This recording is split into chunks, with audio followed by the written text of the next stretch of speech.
여러분, 혹시 나무의 꽃은 만발했는데 막상 가을이 되면 열매가 열리지 않아 속상했던 적 있으신가요? 정말 많은 분들이 봄에 예쁘게 핀 꽃만 바라보며 올해는 대풍년일 거라고 착각합니다. 하지만 여기서 아주 충격적인 사실을 하나 알려드릴게요. 과일나무의 수확량은 꽃이 피고 나서 결정되는 것이 아닙니다. 꽃이 피기 직전 바로 이 시기에 여러분이 어떤 행동을 하느냐에 따라 열매의 양과 크기가 무려 2배 이상 차이 날 수 있습니다. 안녕하세요. 여러분의 과수원과 텃밭을 풍성하게 만들어드릴 멘토입니다. 오늘은 과일나무의 꽃이 피기 전 수확량을 폭발적으로 늘리기 위해 무조건 반드시 해야만 하는 4가지 핵심 작업에 대해 아주 쉽고 재미있게 풀어드릴 겁니다. 이 영상을 끝까지 보신다면 그동안 왜 내 나무에만 과일이 작고 부실하게 열렸는지 그 뼈아픈 이유를 깨닫게 되실 겁니다. 자, 여러분은 지금까지 나무에 꽃이 필 때까지 그냥 방치해 두셨나요? 아니면 미리 준비를 하셨나요? 댓글로 여러분의 경험을 먼저 남겨주세요. 그럼 지금부터 과일 나무에 숨겨진 잠재력을 100% 끌어올리는 비밀을 시작하겠습니다.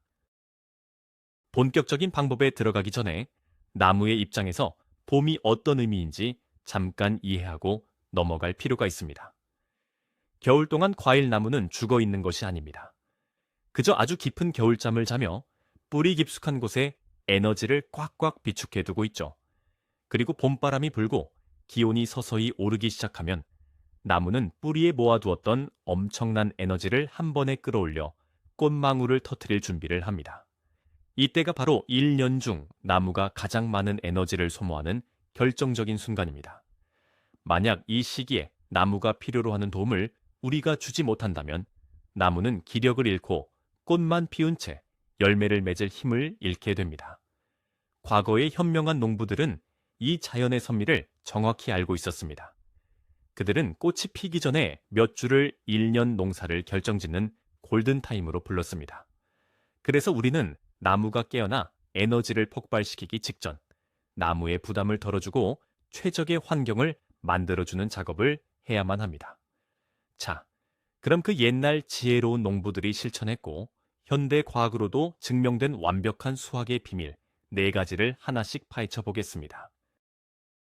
가장 먼저 해야 할 첫 번째 작업, 바로 과감하고 전략적인 가지치기입니다. 많은 초보자분들이 가지치기를 두려워합니다. 생생하게 살아있는 나뭇가지를 자르는 것이 왠지 나무를 아프게 하고 열매를 맺을 기회를 날려버리는 것 같다고 생각하시죠. 하지만 이것은 완전히 잘못된 미신입니다. 사실 가지치기야말로 수확량을 2배로 늘리는 가장 강력한 마법입니다. 여러분, 나무가 가진 에너지는 무한하지 않습니다. 한정된 예산을 가지고 있는 셈이죠. 만약 가지치기를 하지 않고 빽빽한 장아지들을 그대로 두면 나무는 그 쓸데없는 가지와 잎을 키우는데 소중한 에너지를 전부 낭비해 버립니다. 정작 크고 달콤한 과일을 만드는 데 써야 할 에너지가 부족해지는 것이죠. 꽃이 피기 전 아직 잎이 나지 않아 나무의 골격이 훤히 들여다 보일 때가 가지치기의 최적기입니다. 이때 우리는 나무에게 집중해야 할 곳을 정확히 알려주어야 합니다. 죽은 가지, 병든 가지는 기본이고 하늘로만 솟구치는 우짜란 가지들을 과감하게 잘라내야 합니다. 이렇게 하면 나무는 불필요한 곳으로 가는 에너지를 차단하고 튼실한 꽃눈에 모든 영양분을 쏟아붓게 됩니다. 가지치기에 대해 조금 더 깊이 들어가 볼까요? 여기서 가장 중요한 핵심은 바로 햇빛과 바람의 길을 열어주는 것입니다. 잎이 무성해졌을 때를 상상해 보세요. 빽빽한 가지들 때문에 나무 안쪽으로는 햇빛이 하나도 들어가지 않고 바람도 통하지 않는다면 어떻게 될까요? 안쪽에 달린 열매는 햇빛을 못 받아 허옇고 맛이 없게 되며 습기가 차서 병에 걸리기 십상입니다. 훌륭한 가지치기의 기준은 명확합니다. 새 한 마리가 나무의 한가운데를 훅 하고 날아서 통과할 수 있을 정도로 널찍한 공간을 만들어주는 것입니다. 안쪽으로 향해 자라는 가지나 서로 교차하며 마찰을 일으키는 가지들을 잘라내서 밥그릇처럼 속이 텅 빈 모양을 만들어주세요. 이것을 전문 용어로 개심자연형이라고 부르는데 말이 어렵지 원리는 간단합니다. 모든 나뭇가지가 골고루 햇빛을 샤워하듯 받게 만드는 것입니다. 이렇게 햇빛이 나무 구석구석 도달하면 광합성이 극대화되어 과일의 당도가 미친 듯이 올라가고 열매의 크기도 압도적으로 커집니다. 자를 때 망설이지 마세요. 여러분의 가위질 한 번이 가을의 풍성함을 결정짓습니다. 두 번째로 무조건 해야 할 작업은 바로 눈에 보이지 않는 적들과의 전쟁, 동계병해충 방제입니다. 꽃이 피기 전에 약을 치라고 하면 많은 분들이 의아해 하십니다. 벌레도 안 보이고 잎이도 없는데 무슨 약을 치냐고 반문하시죠. 하지만 여기 아주 무서운 함정이 숨어 있습니다. 추운 겨울 동안 해충들이 다 얼어 죽었을 거라고 생각하시면 큰 오산입니다. 영악한 진딧물, 은개, 깍지벌레 같은 해충들은 눈에 보이지 않는 미세한 알 상태로 나무의 껍질 틈새나 거친 표면 사이에 찰싹 달라붙어 겨울을 납니다. 마치 그리스 로마 신화의 트로이 목마처럼 말이죠. 겉보기엔 평화로워 보이지만 날씨가 따뜻해지고 나무에 예쁜 꽃이 피고 새순이 돋아나는 순간 이 알들은 일제히 부화해서 부드러운 꽃과 새잎의 즙을 무자비하게 빨아먹기 시작합니다. 이때 약을 치려고 하면 이미 늦습니다. 게다가 꽃이 활짝 피었을 때 살충제를 뿌리면 꽃가루를 옮겨 과일을 맺게 해주는 고마운 꿀벌들까지 전부 죽게 됩니다. 꿀벌이 죽으면 자연 수정이 안 되고 결국 꽃은 그냥 우수수 떨어져 버리게 되는 끔찍한 결과를 초래합니다. 그렇다면 이 보이지 않는 알들을 어떻게 박멸해야 할까요? 여기서 등장하는 구원투수가 바로 기계유, 유제와 석회유황합제입니다. 이름은 조금 낯설지만 효과는 기적에 가깝습니다. 먼저 기계유 유제는 아주 미세한 기름 성분입니다. 이것을 꽃이 피기 훨씬 전, 아직 날씨가 쌀쌀할 때 나무 전체에 흠뻑 뿌려줍니다. 그러면 나무 표면에 얇은 기름막이 형성되는데 이 막이 나무 껍질 틈에 숨어있는 해충의 알을 덮어버려서 알이 숨을 쉬지 못하게 질식시켜버립니다. 알이 깨어나기도 전에 숨통을 끊어버리는 가장 완벽하고 친환경적인 방법이죠. 그 다음으로 석회유황합제를 뿌려주면 겨울 내 잠복해 있던 각종 곰팡이, 병균들을 싹 태워버릴 수 있습니다. 단, 여기서 절대 잊지 말아야 할 철칙이 있습니다. 이 동계 방제 작업은 무조건 꽃눈이 부풀어 오르기 전, 즉 나무가 아직 잠에서 덜 깼을 때 끝내야 합니다. 꽃망울이 이미 터지기 시작할 때 이 독한 약재들이 닿으면 약해를 입어 꽃이 타버릴 수 있습니다. 정확한 타이밍에 예방접종 한 번이 훗날 열매를 좀 먹는 수천 마리의 벌레를 막아낸다는 사실을 꼭 기억하세요. 세 번째 필수 작업은 바로 나무의 밥상을 차려주는 것. 이름 보온 비료 주기입니다. 우리는 흔히 열매가 열리고 나서야 과일이 커지라고 비료를 듬뿍 주는 실수를 범합니다. 하지만 나무의 생체 시계는 우리 생각보다 훨씬 빠릅니다. 앞서 말씀드렸듯이 나무는 꽃을 피우고 새잎을 내는 봄철의 1년 중 가장 막대한 에너지를 쏟아붓습니다. 마라톤 선수가 출발선에 서기 전에 든든하게 아침 식사를 해야 완주할 수 있듯이 나무도 거대한 생명의 잔치를 열기 전에 충분한 영양분이 필요합니다. 겨울 동안 땅은 꽁꽁 얼어붙어 있었고 흙 속의 영양분은 바닥나 있습니다. 꽃눈이 트기 약 한 달 전, 바로 이때가 나무에게 영양가 가득한 보약, 즉 밑거름을 주어야 할 가장 완벽한 시기입니다. 이 시기에 뿌려주는 비료는 빗물에 녹아 서서히 땅속으로 스며들고 겨울잠에서 깨어나 막 활동을 시작하려는 나무의 잔뿌리들이 이 영양분을 스펀지처럼 쫙쫙 빨아들입니다. 꽃이 피고 나서 부랴부랴 비료를 주면 이미 에너지를 다 써버린 나무에게는 너무 늦은 뒷북이 되고 맙니다. 그렇다면 어떤 비료를 어떻게 주어야 할까요? 봄철에는 나무의 잎과 가지를 튼튼하게 키워주는 질소, 꽃과 뿌리의 발육을 돕는 인산, 그리고 세포를 단단하게 만들어주는 칼륨이 골고루 섞인 균형 잡힌 비료가 필요합니다. 잘 부숙된 유기질 퇴비나 과수 전용 복합 비료를 사용하시면 좋습니다. 그런데 여기서 초보자들이 가장 많이 하는 치명적인 실수가 나옵니다. 바로 비료를 나무의 굵은 기둥, 즉 밑동에 바짝 붙여서 산더미처럼 쌓아두는 것입니다. 여러분, 나무의 밑동은 사람으로 치면 음식을 먹는 입이 아니라 그냥 통로일 뿐입니다. 진짜 밥을 먹는 입은 나무의 가지가 뻗어나간 끝부분, 아래의 땅속, 그곳에 넓게 퍼져 있는 실 같은 잔뿌리들입니다.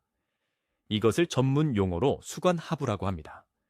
따라서 비료를 줄 때는 나무 기둥에서 멀찍이 떨어져서 나뭇가지 끝이 향하는 땅 주변으로 둥글게 도넛 모양으로 얕은 골을 파고 묻어줘야 합니다. 이렇게 해야 잔뿌리들이 영양분을 가장 빠르고 효율적으로 흡수해서 튼튼한 꽃을 피워낼 수 있습니다. 수확량을 2배로 늘리는 네 번째 마지막 핵심 작업. 그것은 바로 생명수와 같은 수분 관리와 멀칭 작업입니다. 많은 분들이 봄에는 눈이 녹고 가끔 봄비도 내리니까 땅이 촉촉할 거라고 착각합니다. 하지만 실제로는 정반대입니다. 봄철은 바람이 잦고 대기가 건조해서 땅 속의 수분이 눈에 띄게 증발해 버리는 시기입니다. 생각해 보세요. 꽃과 새로 돋아나는 연한 잎의 성분은 대부분이 물로 이루어져 있습니다. 나무가 꽃망구를 한껏 부풀리며 물을 엄청나게 필요로 할 때 땅이 바싹 말라 있으면 나무는 생존의 위협을 느낍니다. 나무의 본능은 자식을 포기하더라도 자기 자신이 먼저 사는 것입니다. 그래서 수분이 부족하다고 느끼는 순간 나무는 눈물을 머금고 애써 피운 꽃과 어린 열매들을 스스로 땅에 툭툭 떨어뜨려 버립니다. 이것이 바로 봄철 가뭄이 가져오는 무서운 결과입니다.